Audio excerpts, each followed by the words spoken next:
Ahora hablaremos sobre la electroquímica.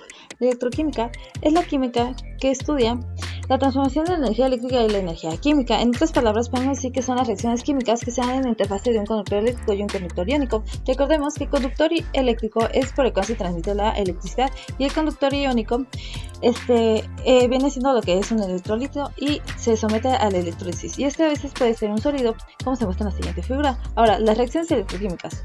Las reacciones electroquímicas se han dividido en dos grandes secciones, que la primera es la electrólisis, la cual se refiere a las reacciones químicas que se producen por acción de una corriente eléctrica, y la segunda sección se relaciona con las relaciones químicas que generan una corriente eléctrica, y este proceso se lleva a cabo en una celda o pila galvánica. Bueno, ¿cómo se diferencian? Si una reacción química es conducida mediante una diferencia potencial aplicada externamente, se hace referencia a una electrólisis. En contraste, si la caída del potencial eléctrico es creada como consecuencia de la reacción química, se conoce como un acumulador de energía eléctrica y es lo que conocemos como batería o celda electroquímica. Ahora, interfaces electroquímicas y conductancia. Una interfaz electroquímica es la región de contacto entre dos fases, donde ocurre la transferencia de carga, electrones y iones, que es un sólido electrodo y un líquido electrolito. Y esta consta de 4 características de interfaces clave, que es la capa de Henslow, la capa de Gould-Chapman y la capa de Ensler. ¿Qué es la conductancia? Ahora, es la capacidad de un material para conducir electricidad y en el contexto de soluciones electroquímicas se refiere a la capacidad del electrolito para permitir el paso de iones, pero este se puede ver afectado por 4 factores, que es la concentración de iones, la movilidad iónica, la temperatura y los tipos de iones, ya que al aumentar la temperatura y la concentración de iones, tiene un mayor campo eléctrico y así hay una mejor conductancia. Bueno, ahora, fundamentos de los procesos electroquímicos. Los procesos electroquímicos se fundamentan en procesos básicos de la química y de la física, los cuales son 3 procesos. La primera son las reacciones redox. Las reacciones redox, o conocidas como reacción-reducción, son el núcleo de estos procesos. Estas reacciones electroquímicas implican la transferencia de electrones entre dos especies, como se muestra en la siguiente imagen. La segunda son las celdas electroquímicas. Las celdas electroquímicas se dividen en dos, que es la celda galvánica y la celda electrolítica, como dijimos anteriormente. Y la última vendría siendo la corrosión de metales, que se produce cuando ciertos metales con altos números de electrones de valencia con otros metales, estos tienden a captar dichos electrones libres produciendo corrosión. Ahora, ¿cuál es la importancia? Bueno, primero en los biosensores, ya que estos nos ayudan a la detección rápida de precios de biomoléculas como glucosa, lactato y diversas proteínas, como se muestra en la siguiente imagen. Otra aplicación sería en las celdas de combustibles microbianos, ya que se utiliza la materia orgánica para producir eléctrica, como se muestra en la imagen, y otra sería la aplicación de la biotecnología en la purificación y separación de biomoléculas, como vienen siendo las proteínas, los ácidos nucleicos y otras biomoléculas. Otra aplicación sería el tratamiento de aguas, ya que los métodos electroquímicos son eficaces para la eliminación de metales pesados y toxinas de agua, protegiendo así el medio ambiente y la salud pública.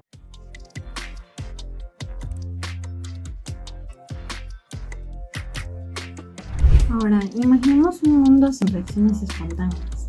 No existiría la fotosíntesis, no habría digestión y por lo tanto no habría vida. La energía libre de Gibbs nos permite comprender qué es lo que impulsa estos procesos fundamentales y predecir si una reacción química podría ocurrir o no. Esta se define como la energía disponible para realizar un trabajo útil en un proceso termodinámico a una temperatura y presión constantes. En pocas palabras, nos indica qué tan probable es que una reacción ocurra de forma o no espontánea. Se calcula mediante la siguiente ecuación, lo que nos indica que delta G es igual a delta H menos la temperatura por delta S, donde delta H es el cambio de entalpía, ya sea el calor liberado o absorbido en nuestra reacción. T es la temperatura y la vamos a medir en grados Kelvin. Y delta S es el cambio en la medida del desorden de la reacción, siendo esta pues la entropía. La delta G se mide en kilojoules sobre mol.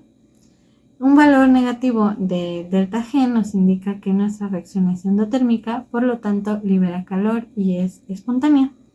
Un valor positivo de delta G nos indica que la reacción es endotérmica, por lo tanto absorbe calor y no es espontánea. Pero cuando tenemos un valor de delta G igual a 0, nos indica que nuestra reacción ha llegado al equilibrio. Por otro lado, cuando tenemos una interacción ion-disolvente, Esta se conoce como solvatación. La solvatación es un proceso espontáneo en el que las moléculas de disolvente estabilizan a un soluto. La energía libre de Gibbs de este proceso es negativo, por lo tanto nos indica que es espontáneo. Por otro lado, la teoría de la doble capa es una teoría que describe la distribución de iones y moléculas de disolvente alrededor de un ion cargado en solución. Esta teoría se basa en el concepto de la energía libre de Gibbs para poder explicar la formación de dos capas. Una capa interna de iones con carga opuesta al ion central y una capa externa de moléculas disolventes orientadas polarmente. La energía libre de Gibbs es, por ejemplo, la respiración celular. La respiración celular en la que la glucosa se oxida a dióxido de carbono y agua, liberando energía en forma de ATP. La delta G de la respiración celular es negativa, lo que nos indica que es un proceso espontáneo que libera energía a nuestras células. Otro ejemplo de esto es la fotosíntesis, bastante común. Las plantas utilizan la luz solar para convertir dióxido de carbono y agua en glucosa y oxígeno. La delta G de la fotosíntesis es negativa, lo que convierte a esto en un proceso espontáneo que produce alimento para las plantas y libera el oxígeno a la atmósfera. Por otro lado, en las aplicaciones en la industria y en ingeniería bioquímica, pues delta G o la energía libre de Gibbs la utilizamos para evaluar viabilidad termodinámica en reacciones bioquímicas y optimizar así las condiciones en bioprocesos. Por otro lado, también se utiliza o se puede utilizar para el desarrollo de fármacos, debido a que se puede emplear para predecir la solubilidad de algún compuesto, la estabilidad y la actividad de los fármacos candidatos para diferentes tipos de soluciones. Termodinámica se puede medir como el potencial celular. Las reacciones químicas son espontáneas en la dirección de menos delta G, que es también la dirección en la que el potencial celular definido como cátodo y ánodo. Una celda que opera en la dirección espontánea, por ejemplo, una batería que se está descargando, se llama celda galvánica. Una celda que se está impulsando en la dirección espontánea se llama celda electrolítica. Por ejemplo, consideremos la reacción del hidrógeno y el oxígeno para hacer agua, en donde dos moléculas de hidrógeno y una de oxígeno producen dos moléculas de agua. Termodinámicamente, esta reacción es espontánea en la dirección mostrada y tiene un cambio de energía libre estándar general de menos 237 kilojoules por mol de agua producida. Cuando esta reacción se produce electroquímicamente en la dirección espontánea, por ejemplo, en una pila de combustible de hidrógeno o aire, las dos reacciones de media celda que ocurren son: en el ánodo, el hidrógeno molecular produce dos hidrógenos más dos electrones, y el cátodo, en donde el oxígeno molecular más cuatro hidrógenos y más cuatro electrones produce dos moléculas de agua. Aquí el ánodo es el electrodo negativo y el cátodo es el electrodo positivo, en condiciones de muy baja densidad de corriente, donde hay pérdidas resistivas mínimas y sobrepotenciales cinéticos. La diferencia de potencial que mediríamos entre los dos electrodos sería de 1.229 volts. En una celda electrolítica, esta reacción se realiza a la inversa, es decir, ponemos energía eléctrica para dividir el agua en moléculas de hidrógeno y oxígeno. En este caso, las medias reacciones y sus potenciales estándar se revierten. El oxígeno gaseoso se forma burbujas en el ánodo y el hidrógeno gaseoso se forma en el cátodo. Ahora el ánodo es el electrodo positivo y el cátodo es negativo. Los electrones se extraen de la sustancia en el ánodo y se bombean a la solución en el cátodo para producir hidrógeno. Como a continuación se muestra en la imagen. Tanto en celdas galvánicas electrolíticas, la oxidación ocurre en el ánodo y la reducción ocurre en el cátodo.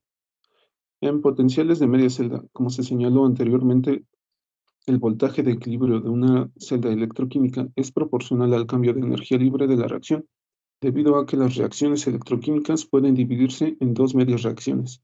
Se produce que los potenciales de las medias reacciones, como las energías libres, se pueden sumar y restar para dar un valor global para la reacción.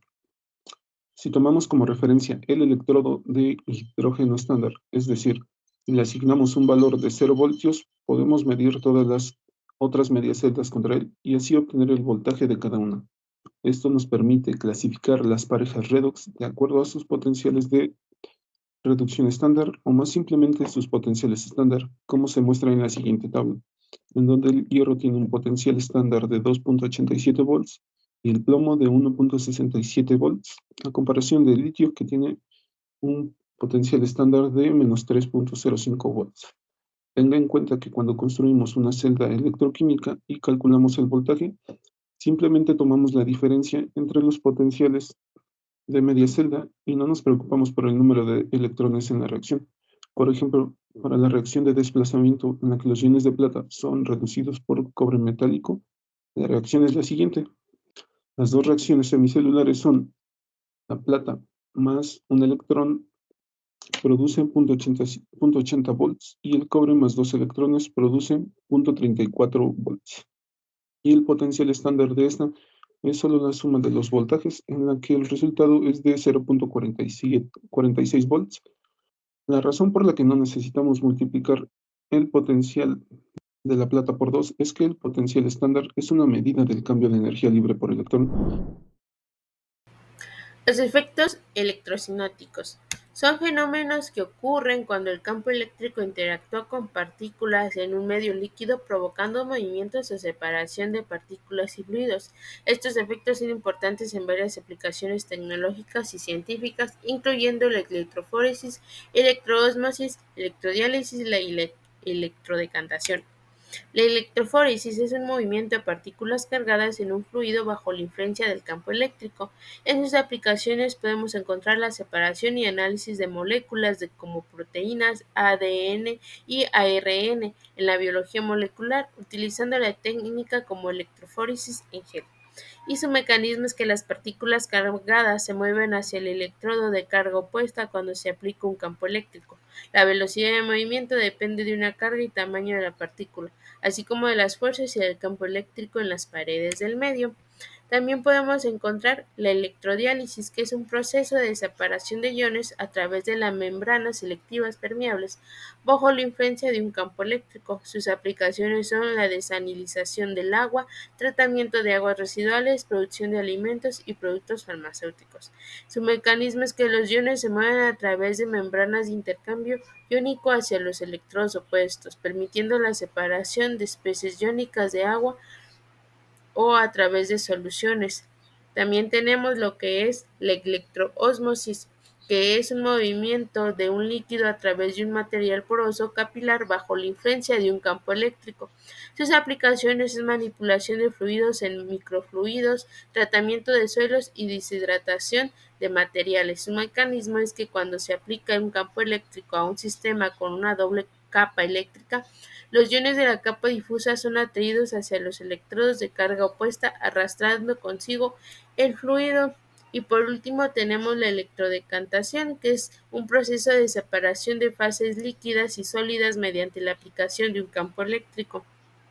El tratamiento de efluentes industriales y separación de emulsiones, y su mecanismo es a través de un campo eléctrico aplicado provoca que la migración de las partículas sólidas suspendidas hacia uno de los electrodos permite la clasificación del líquido. Y tenemos la importancia y aplicaciones en la biología molecular y bioquímica. La electroforesis es fundamental para la separación y análisis de macromoléculas. También tenemos lo que es el tratamiento de agua. La electrodiálisis es una técnica eficiente para la desalinización y purificación del agua.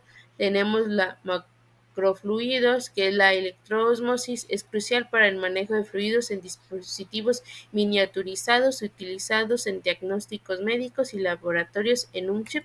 Y por último tenemos el industrial, que es la electrodecantación cuando se utiliza en la industria para el tratamiento de frentes y separación de componentes en los procesos de fabricación.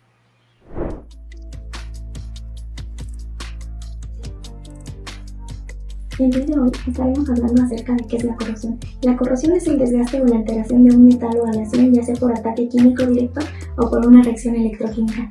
Pero, ¿qué es lo que ocupamos para que una corrosión se lleve a cabo? Bueno, primero debemos entender la corrosión como un proceso de reacción de reducción-oxidación. Entonces, ocupamos un ánodo, que será la zona del metal donde se produzca la reacción de oxidación y ésta liberará electrones. También ocupamos un cátodo, que será la zona donde se produce la reacción de reducción y ésta consumirá los electrones liberados por el ánodo. Y ocupamos un electrolito, que será un medio conductor iónico que permitirá el flujo de iones y la transferencia de electrones entre el ánodo y el cátodo. La corrosión se puede clasificar según su causa en química o seca, electroquímica o húmeda, microbiológica, siendo esta la de mayor interés para nosotros los ingenieros bioquímicos, y por tensión dinámica, que se puede evitar con una protección catódica o anódica. En la protección anódica, el metal que se quiere proteger se convertirá en el ánodo, lo que hará que éste se oxide controladamente. No si nosotros aplicamos una corriente externa al metal que se quiere proteger, y esto desplazaría la reacción de oxidación fuera del metal y así protegeríamos nuestro metal de interés.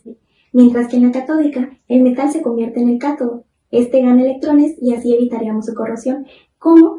Pues en la corriente eléctrica se aplica un ánodo de sacrificio, que este será el que se oxida protegiendo la estructura de nuestro interés.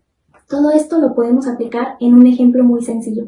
Este ejercicio nos dice: una tubería de acero al carbono de 10 centímetros de diámetro y 5 milímetros de espesor se utiliza para transportar agua de mar. Se sabe que la velocidad de corrosión uniforme del acero al carbono en agua de mar es de 0.2 milímetros al año. Determina la pérdida del espesor de la tubería después de 5 años de servicio y el porcentaje de la vida útil de la tubería que se habrá consumido después de 5 años, si se considera que la tubería debe ser reemplazada cuando su espesor se haya reducido en un 50%. Para determinar la pérdida de espesor de la tubería después de 5 años de servicio, utilizaremos la fórmula: pérdida de espesor es igual a velocidad de corrosión por tiempo de servicio, lo que nos da un resultado de 1 milímetro de pérdida de espesor cada 5 años.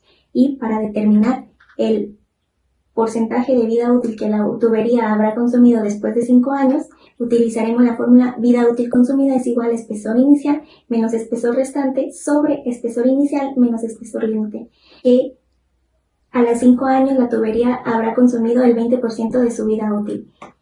Y todo esto lo podemos aplicar nosotros los ingenieros bioquímicos al diseñar y seleccionar los materiales para bioreactores, tanques, tuberías, intercambiadores de calor, etc., ya que este debe presentar atención a la corrosión para asegurar la inocuidad de los productos y la seguridad de los procesos.